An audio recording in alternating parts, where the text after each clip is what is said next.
नेपालको सबैभन्दा ठुलो लौको काट्ने बेला आइरहेछ। बोक्न सक्छु म? Welcome back to my new video. त स्वागत छ तपाईँहरूलाई आजको नयाँ भिडियोमा। र आज हामी दाजुभाइ मिलेर सट्ट लाग्यौँ है, सर्ल्यौँ। चाबी हस्तान्तरण गरिसकेको छु मैले ड्राइभरको हातमा।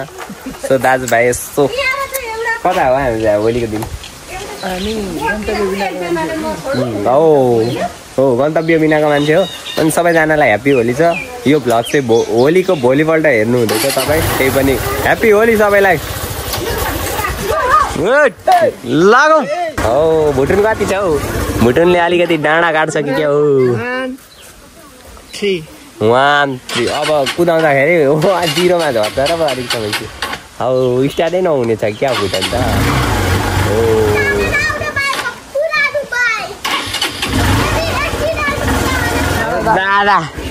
दादालाई पनि होली लागेको छ, टक्क टिका मात्रै लाउनु भएको छ दाइले। उनीहरूले हामी हिँड्ने क्रममा कहीँ आयौँ थाहै छैन। अब बाटै थाहा छैन, कहीँ आयौँ, हराएको हो कि के हो होइन, के हो पत्तो पाउँदो होइन। कहाँ जाउँ भन्ने भयो क्या अब। हामी अब आउन चिल ठाउँमै आइरहेछौँ।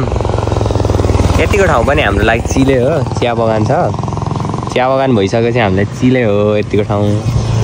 तर अब हामी जाने कहाँ हो भनेर चाहिँ अलिकति बिचमा आएर हामी अलमल्यौँ। अब बाइकको चाबी पाएको छ, बाइक पाएको छ, जाँदा त जहाँ जाँदा पनि हुन्छ। तर पनि कहाँ जाउँ भन्ने कुरो त हुन्छ नि त, मनमा लागेको कुरो त भन्न पाइन्छ नि त। सो यतिखेर चाहिँ हामी चिल ठाउँमा आइसकेको छौँ।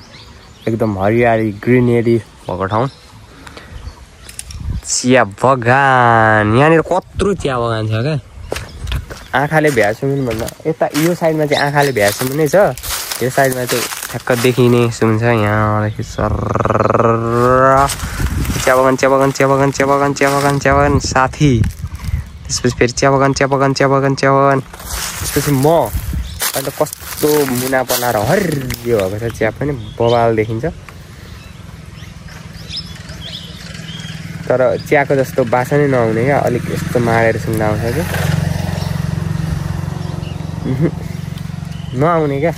अहिले नआएको पछि चाहिँ कसरी आउँछ भन्ने कुरो हो। यहाँनिर एकदम रमाइलो वातावरण छ, हरियालीले पुरै घेरेको छ। यस्तोमा बस्न पाइयो भने नि जिन्दगी त सफल हुन्थ्यो होला हौ, फेरिन्थ्यो होला।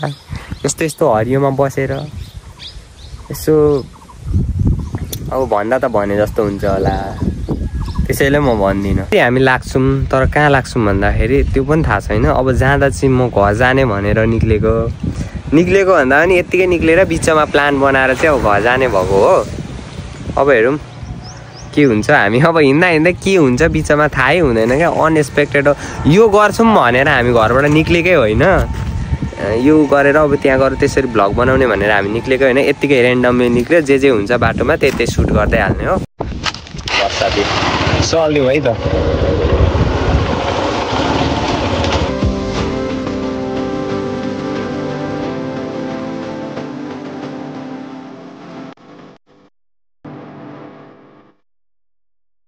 ए वी आर इन बिर्तामोड। अनि हामी दोस्तीले चाहिँ आइसक्रिम खान्छ अरे। अब नखाउन भनेको झगडा गर्छ, अब खान्छु भन्छ, छैन मसँग पैसा, अब झडङ्ग गर्छ। अनि लु खाइदिउँ न त भनेर अब यहाँ आइसक्रिम खान हालेको। खुजुरा चाहिँ रहेन रहेछ, दोस्तीसँग 500 रुपियाँको मात्र छ। 50मा 2टा मिलाएर दिइहाल्नु न, दिइहाल्नुहुन्छ नि मिलाएर। ए बोल्नु पऱ्यो नि त, होइन होला मिल्दैन अङ्कल मिलाएर। 25 रुपियाँ। ए 25 रुपियाँ हो, ठिक छ ठिक छ हो। अब यसरी बोल्यो भने त पाइयो, बोलेन भने चाहिँ पाइँदैन है त। त्यसैले जति बोल्ने हो, अब नखाउन भन्यो अब झडङ्ग गर्छ दोस्ती, खाइदिनै परेको छ। हाउज तातो छ अरे, हो त रहेछ त। सो अब हामी यहाँबाट आइसक्रिम खाएर अनि कता निक्लिन्छौँ दोस्ती हामी? Okay let's go. अब नखाउन भन्नु साथीले फेरि किनेर खुवाइहाल्छ। अब खाइदिनै पर्यो, खाएन भने एकदम रिसाएर झडङ्ग गर्छ। गाह्रो छ क्या मलाई त नि मलाई गाह्रो छ नखाउन भने झडङ्ग गरिहाल्छ क्या फेरि आगो हुन्छ नि बोल्दैन 3 दिन बोलेन हौ अस्ति वाख यहाँ अब पाकै छ खानु परेकै छ ठिकै छ यसमै रमाइलो छ है अब के खाउँ त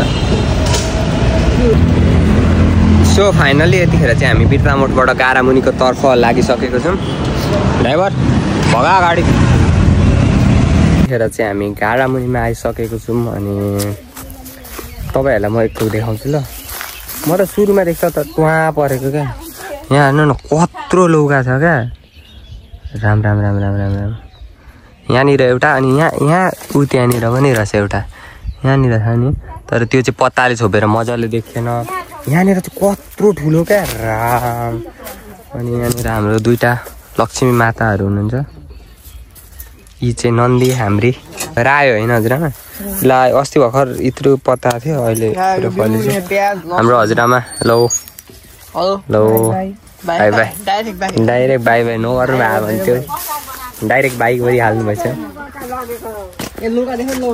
लौका देखाइसक्यो त हामी एकछिन जाने लौका मैले अघि देखाइसकेको छ हाउ इज नेपालकै सबैभन्दा ठुलो लौका भनेर हामी 2 जनाले घोषणा गरिदिउँ होस् कि नहोस् हामीलाई बाल मतलब छैन हामीले भनेपछि हुनै पर्छ भन्ने कुरो हुन्छ हियर इज हजुरबा हेलो प्रणसु हेलो खोइ हेलो के हेरेको फाइनल्ली नेपालको सबैभन्दा ठुलो लौको काट्ने बेला आइरहेछ बोक्न सक्छु म सबैजना तयार घडी बाजा तयार लगन गाँठो सब तयार काटो शुभ लगन भयो बन्दुक पड्काऊ भरे पड्काउन बन्दुक काटो होइन छिन्दैन त होइन बन्चरो ल्याउँ कि के हो दादालाई बोलाउनु पर्छ के हो बन्चरो लिएर रमेश दादालाई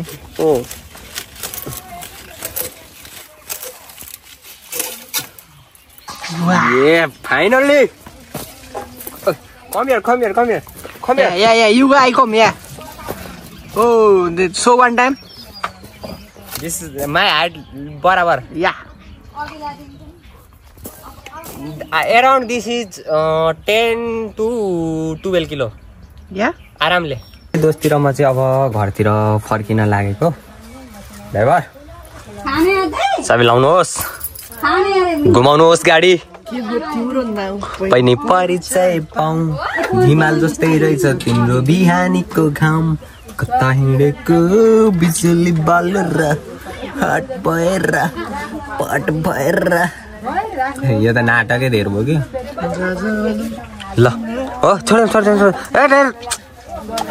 त्यस्तो नगरौँ है मेरा छेउमा गाजलु 3 आँखा होइन सो हामी लाग्छौँ अब खोर्सानी मरेछ नि हौ निकै मायाले रोपेको थिएँ तर यहाँ हेर्नु न कस्तो पत्तै छैन र पनि फुल फुलिरहेछ ओहो कस्तो फेरि फुल चाहिँ नि मेरो फेभरेट थिङ भनेको फुल हो माकुराले जालो लगाइदिएछ मोबाइलमा फेभरेट थिङ भनेको चाहिँ फुलै हो क्या मेरो लागि झन् यो सेतो फुल त कस्तो दामी वाउ हो क्या वाउ सो त्यही हो अब हामी निक्लिन्छौँ अनि यहाँ चाहिँ अलिक जस्तै गर्मी है गर्मी अलिक धेरै नै हुन्छ यता तलतिर हो नि त बिर्तामोड 8 पर्छ होला सायद यो बिर्तामोड 8 पर्छ यता तल गयो भने चन्द्रगढी भइहाल्यो घर छोडेर हामी लाग्दिहाल्यौँ यसको पार्टनर त्यो ला माथिको सेफ्टी फर्स्ट है हेलमेट चाहिँ अनिवार्य हुनु पर्यो जहीँ जाँदाखेरि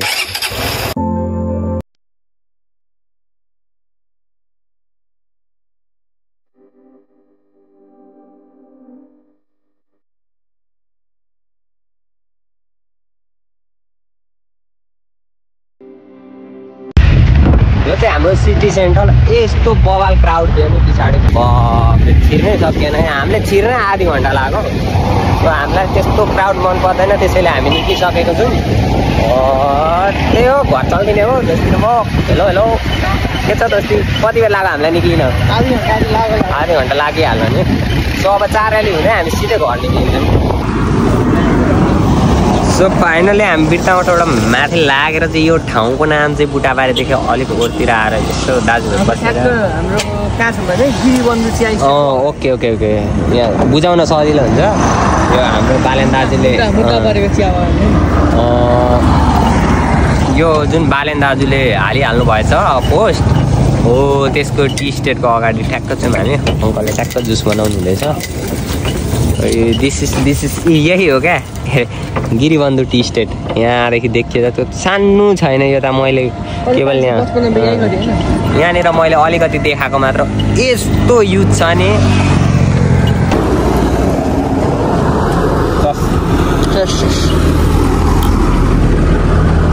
कस्तो छ खाउँदा एकपल्ट टेस्ट गरौँ। पक्का लेकिन लन्डनको जुस इटिङ भेरी नाइस। अङ्कलले जुस टाइम बनाउनु भएको थियो। धन्यवाद अङ्कल मिठो जुसको लागि। फाइनल्ली हामी फेरि पनि निक्लिसकेको छौँ र हामीले आज त लास्टै खाँदै कुद्दै दिन गइसक्यो। दोस्तीले वहाँ घुमायो। आजको भ्लग यतैतिर सकिन्छ। सबैजनालाई भ्लग हेरिदिनु भएकोमा धन्यवाद। अनि अघि उता जाँदा पनि घरै भन्थ्यो, अहिले यहाँ पनि घरै भन्छ भन्दै हुनुहुन्छ भने चाहिँ यो चाहिँ मेरो फुपूको घर हो। सानैदेखि म यहीँ बसेको हो, त्यसैले घर चाहिँ मेरो तल हो, अघि जुन गएको थियो नि त्यो हो। सो त्यही हो, आजको भ्लग यतैतिर एन्ड हुन्छ। अनि भ्लग हेरिदिनु भएकोमा सबैजनालाई धेरै धेरै धन्यवाद।